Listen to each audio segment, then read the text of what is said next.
journey to Emmaus, I'm going to take you back to second grade with me. It was the first day of second grade, and I couldn't have been more excited. Yes, I was one of those kids who liked school.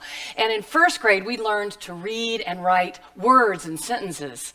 But second grade meant reading and writing stories. I couldn't wait. There was a little writer aspiring to become who she would become. But when I got to the classroom that day, young Mrs. Adams did something that old Mrs. Franklin had never done. She wrote our assignment up on the board, because now we knew how to read words and sentences. Problem was, from my seat in the back, all I could see were smudges. So I thought, what am I going to do here? I sauntered up to that desk, asked Mrs. Adams some question I did not need an answer for, as I looked at the board, and sure enough, those smudges were words and page numbers in a textbook. Oh, the cleverness of me, I thought, as I sauntered back to my seat, sat down to start to do my work, until Mrs. Adams called me back forward again. Uh-oh, you don't like to be called up to the teacher's desk. I'd already learned. I'd been called up there a few other times. Yes, Miss Mary, I'd like you to go see the nurse. She'll be able to help you see why you can't see the board. What was she, Sherlock Holmes? How did she know? So off to the nurse's office I went, where sure enough, they put a bunch of letters up on the screen, and I wouldn't have known anything except it was an E, not a 3. That was the only one I could see. Thank heavens for that. But the nurse soon called my mom. It was off to the optometrist, where lovely Dr. Hedrick greeted me with a big smile. His assistant greeted me with a lollipop. Those were the good old days.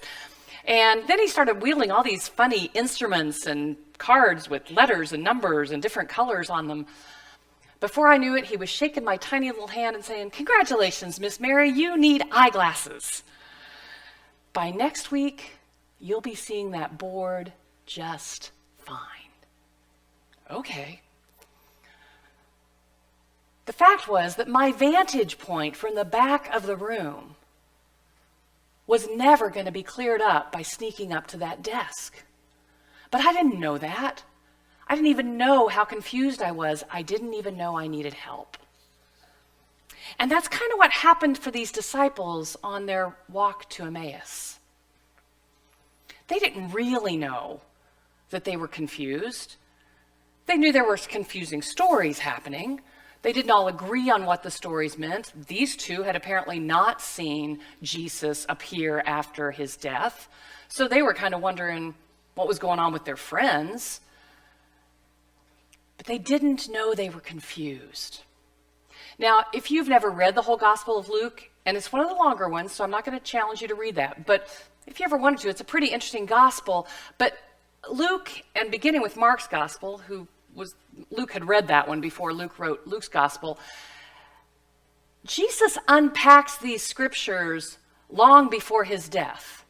So if you were listening, Dan read to you that, beginning with Moses and the prophets, he unfolded the scriptures and explained why the Messiah must suffer and die.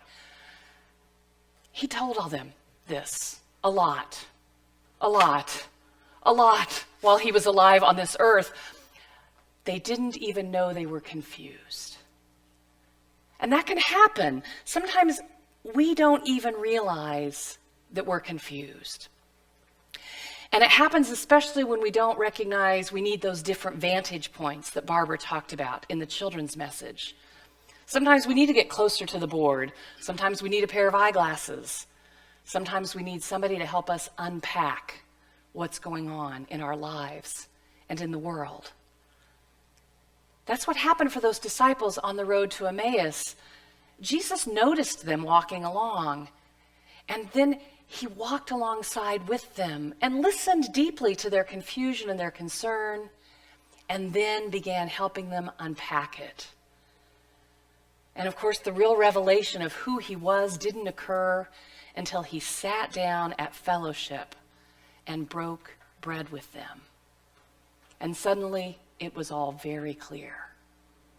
It's an amazing story to remind us that when we are walking through this life, confusing as this life may be, that there is a path to clarity. Out of all this confusion, we can still begin seeing clearly again.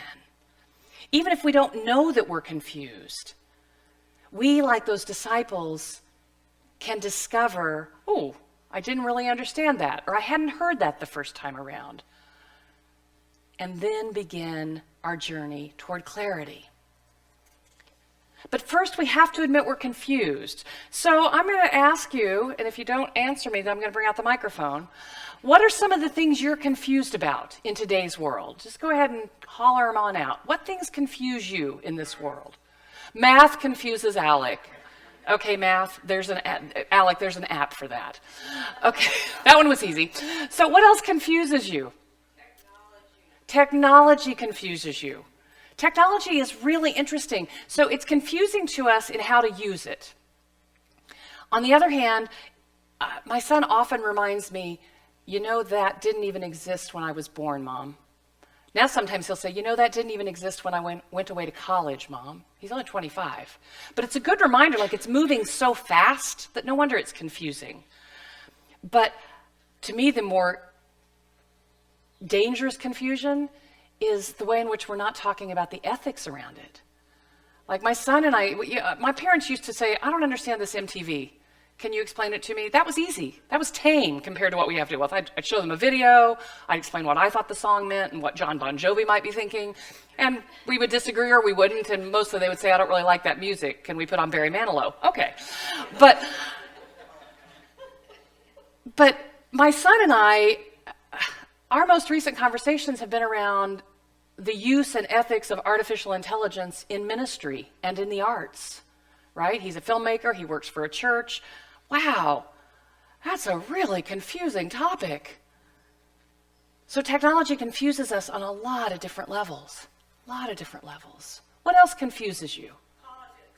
Politics. Politics have probably always confused us. Jesus lived in a day when Roman politics were pretty confusing. But I don't know, I think we're giving the Romans a run for their money. And we're doing it globally too.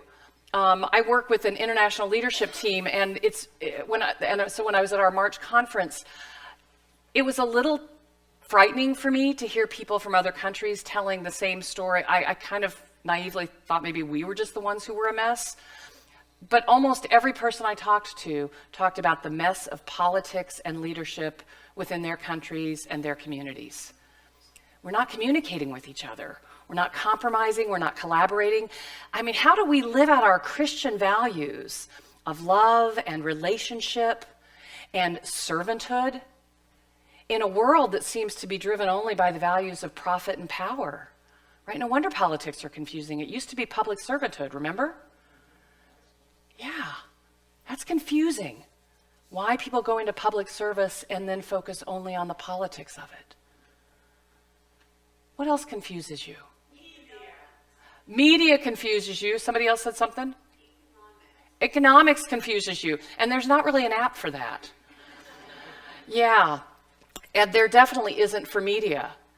It's confusing, right? To figure out what's going on mathematically in the world, where the rich are getting richer and the poor are getting poorer.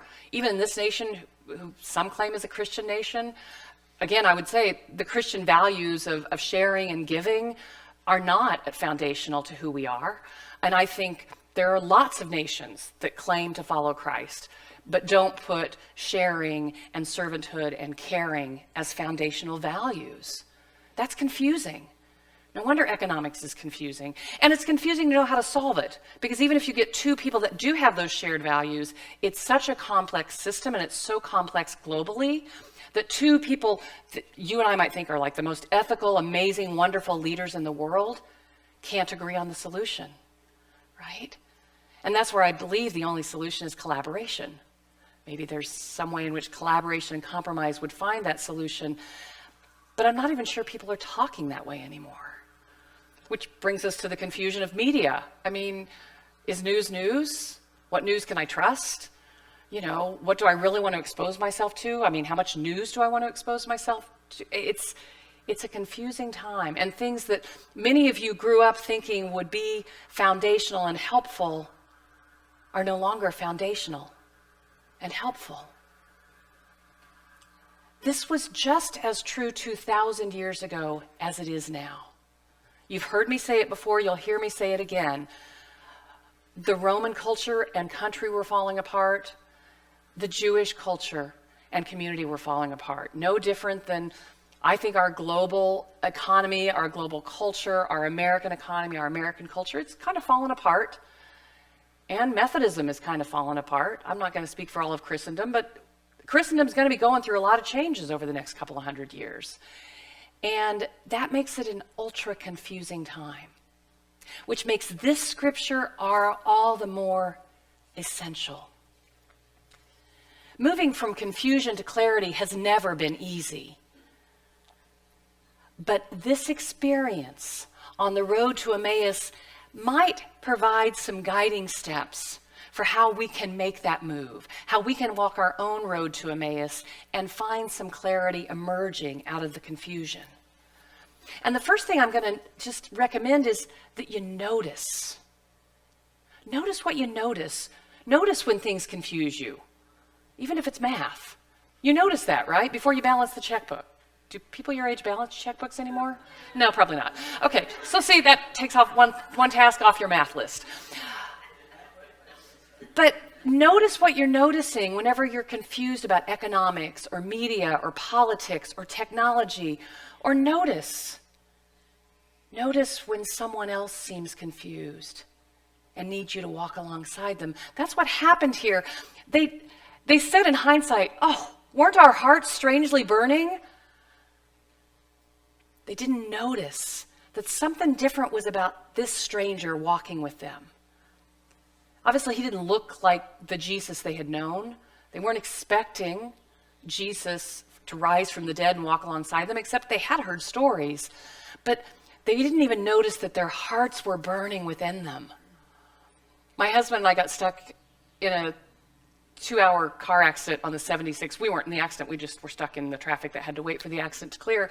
And I was telling Carrie this morning, I said, the funny thing is that morning, I was thinking, I'd really rather go or take a highway. And he was thinking, I really think we better go north. Neither of us noticed what we were noticing. Neither of us said anything. We always go south. We went south. Would have been good if we'd noticed what we were noticing, because we wouldn't have gotten in that confusion of traffic jams. But how often do we ignore those intuitive moments? Those sparks of recognition, or maybe a little leap of hope in our stomach. Like when I looked up from my second grade tests and saw only smudges on the board up front, but I didn't ask anyone about it. And I didn't ask for help. I just tried to figure out a workaround. Perhaps noticing those moments might clear the confusion more quickly. Like Mrs. Adams noticing me and noticing that I was staring at the board while she was trying to answer my question. That noticing is a really important step toward clearing up confusion. And it doesn't happen often enough, right? How often do we hurry through conversations trying to get to the next thing in our list? Or we don't notice a person's body language when they're communicating with us. Like, somehow Mrs. Adams noticed that I was looking at the board and not at her. That I was asking a question I really didn't want to answer.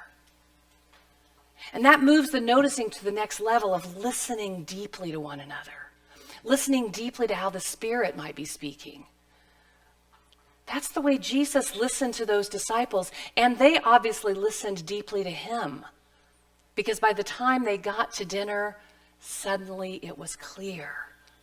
But they had been walking for hours. Listening deeply when someone is talking with us, someone is communicating with us, might just reveal the wisdom we most need, and wisdom that is almost always best found in relationship with others. Like Mrs. Adams listening beyond my question to ponder, why was I up there asking a question while staring at the board? And then it brings us to our third. And I don't want you to miss this. Those disciples, confused as they were, sad as they were, invited a stranger they didn't recognize to walk alongside them.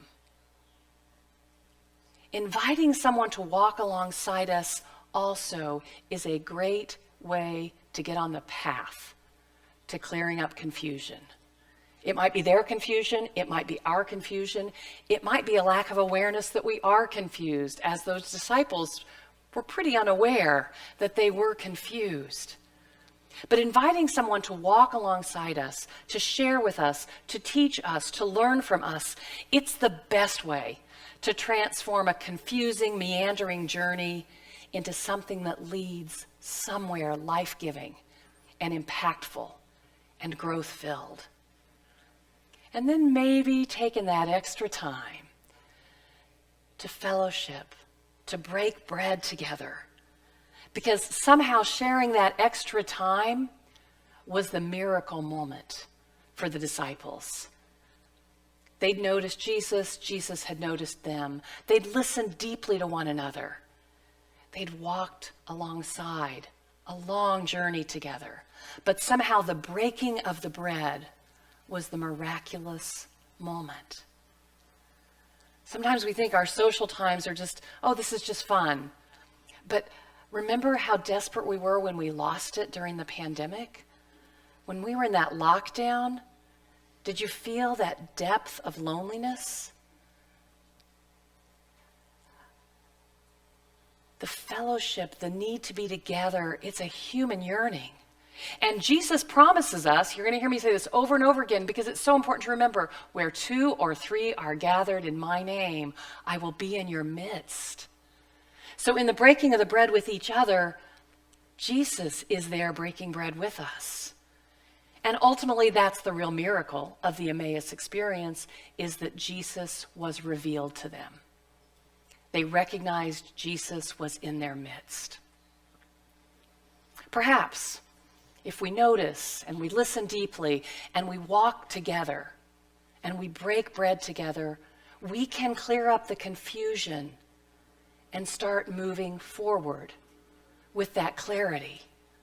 It certainly worked for me, probably because Mrs. Adams first noticed my confusion, and she listened deeply to hear beyond my words and my inane questions, whatever those might have been, and then she started journeying with me to find solutions, to clear up that confusing nearsightedness from the back row so that I could have clear vision, to see from wherever I was seated.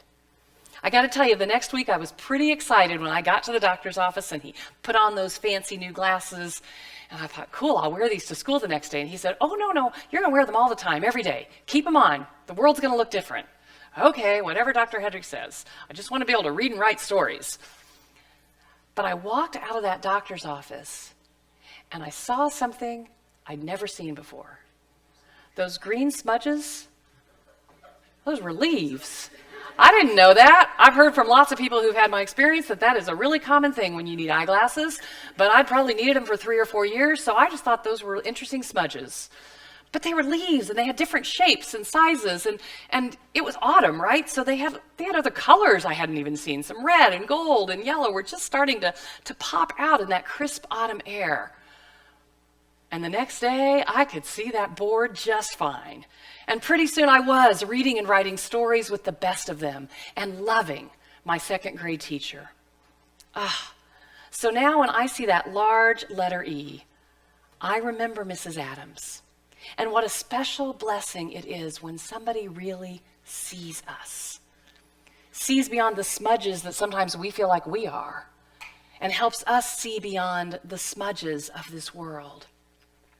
Everybody deserves to see and be seen beyond the smudges into the unique beauty that each of us is and that our world is, confusing as it may be. Because Mrs. Adams saw me clearly, she started me on a journey of helping others see clearly and asking for help when I'm confused. So who might be the Mrs. Adams on your journey?